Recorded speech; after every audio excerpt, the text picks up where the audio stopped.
Il est désormais une évidence. Le plan d'aménagement de l'unité forestière d'aménagement Karagwa a été adopté ce 12 mars dans le département de la Songa.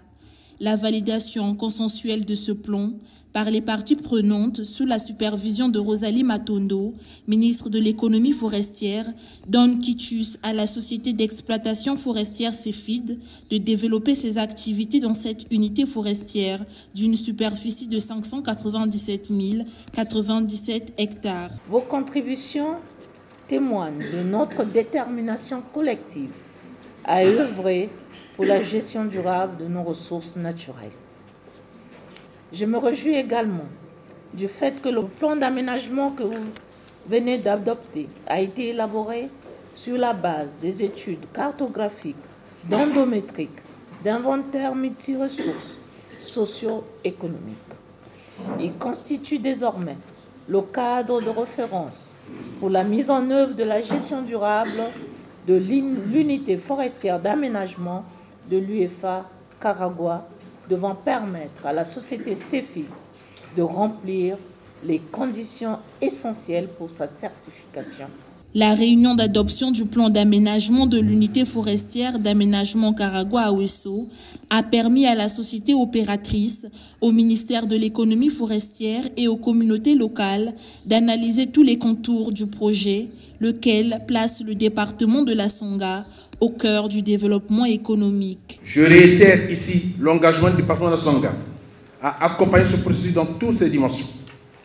Nous travaillerons la main dans la main avec les collectivités locales, les opérateurs économiques, je vous l'ai dit, les sociétés et les communautés pour faire que de l'UFA Karagwa un modèle de gestion forestière durable, source de fierté pour notre département et pour notre pays. Pour clore mon propos, je voudrais rappeler que la forêt est un bien commun, un héritage précieux que nous avons le devoir de protéger et de valoriser. La mise en valeur de cette unité forestière d'aménagement se fera conformément aux dispositions de la législation et de la réglementation forestière en vigueur, notamment l'application des prescriptions d'aménagement forestier, la mise en place d'une unité de transformation industrielle en tenant compte de la possibilité annuelle de la forêt.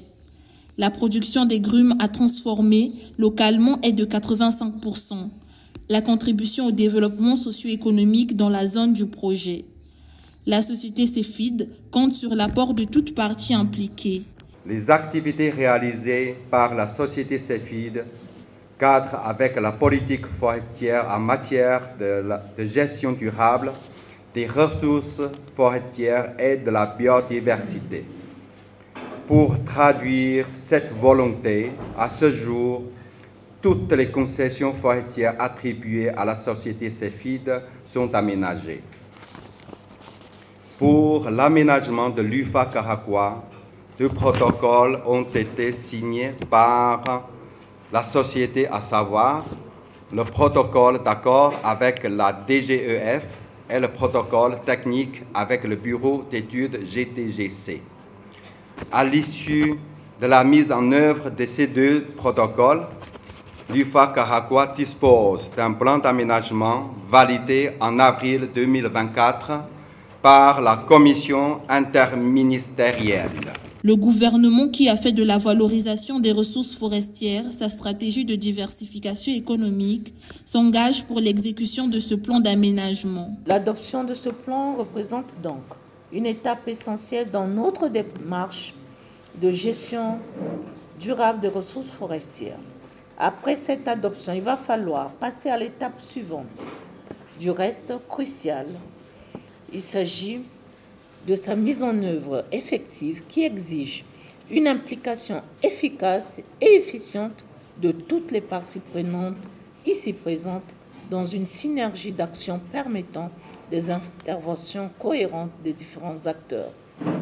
En ma qualité de ministre en charge du département porteur de ce plan d'aménagement, je puis vous rassurer, les différentes parties prenantes que je ne ménagerai aucun effort pour faciliter sa mise en œuvre. La prochaine étape du dit projet est la signature d'une convention relative au cahier de charges contenant les préoccupations des communautés locales vivant dans la zone d'opérationnalisation du projet.